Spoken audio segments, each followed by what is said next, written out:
జగదీష్ రెడ్డి వ్యాఖ్యలపై తెలంగాణ అసెంబ్లీలో తీవ్ర గందరగోళం నెలకొంది. గవర్నర్ ప్రసంగంలోని అంశాలనే మాట్లాడాలని స్పీకర్ చెప్పడంతో ఆయన వ్యాఖ్యలపై జగదీష్ రెడ్డి అభ్యంతరం తెలిపారు. అంశాన్ని తప్పుదోవ పట్టించింది కాంగ్రెస్ పార్టీ అని అన్నారు. తాము కాదన్న జగదీష్ రెడ్డి ఎవరు తప్పుదారి పట్టించారో తేల్చాలని డిమాండ్ చేశారు. సభలో ఉండమంటే ఉంటా, వెళ్ళిపోమంటే వెళ్ళిపోతా అంటూ ఆగ్రహం వ్యక్తం చేశారు జగదీష్ రెడ్డి. బీఆర్ఎస్ వైఫల్యాలనే తమ సభ్యులు చెప్పారని మంత్రి శ్రీధర్ బాబు అన్నారు. 10 ఏళ్లు బీఆర్ఎస్ చేయలేనిది తాము ఏడాదిలోనే చేయి చూపించామన్నారు శ్రీధర్ బాబు.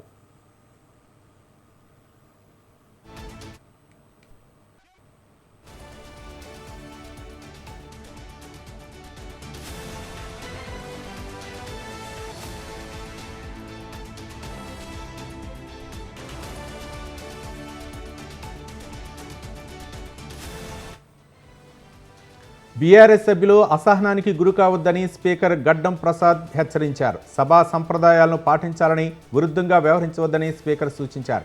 సభా సంప్రదాయాలకు ఏది విరుద్ధమో చెప్పాలని జగదీష్ రెడ్డి డిమాండ్ చేశారు. స్పీకర్ అధికారాలు, సభ్యుల హక్కులు ఏంటో తెలియాలని జగదీష్ రెడ్డి డిమాండ్ చేశారు. సభా సంప్రదాయాలు ఏంటో తెలియకే తాను మాట్లాడతానని అన్నారు. దళిత స్పీకర్ను జగదీష్ రెడ్డి అవమానించారంటూ కాంగ్రెస్ ఎమ్మెల్యేలు ఫైర్ అయ్యారు. ఏ సభా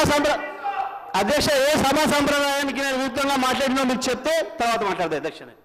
నా విషయంలోనే నన్ను ప్రశ్నించడమే సభా సాంప్రదాయాలకు విరుద్ధము. అసలే కాదు అధ్యక్ష, అసలే కాదు అధ్యక్ష. అధ్యక్ష అధ్యక్ష నన్ను ప్రశ్నించడం అధ్యక్ష,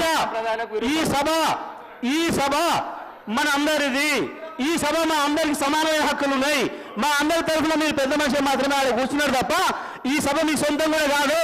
ఈ విషయం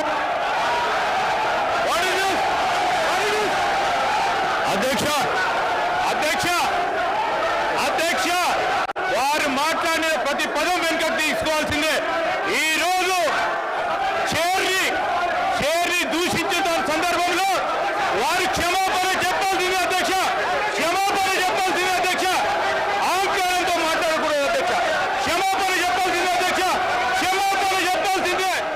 ఈ రోజు చైర్ పైన దూషణలు చేస్తూ బెదిరించే కార్యక్రమం చేస్తూ ఈ రోజు వారు చేసిన మాటలు విషయంలో తప్పకుండా జగదీశ్వర్ రెడ్డి గారు వారి పార్టీ పూర్తి స్థాయిలో క్షమాపణ చెప్పాల్సింది అధ్యక్ష.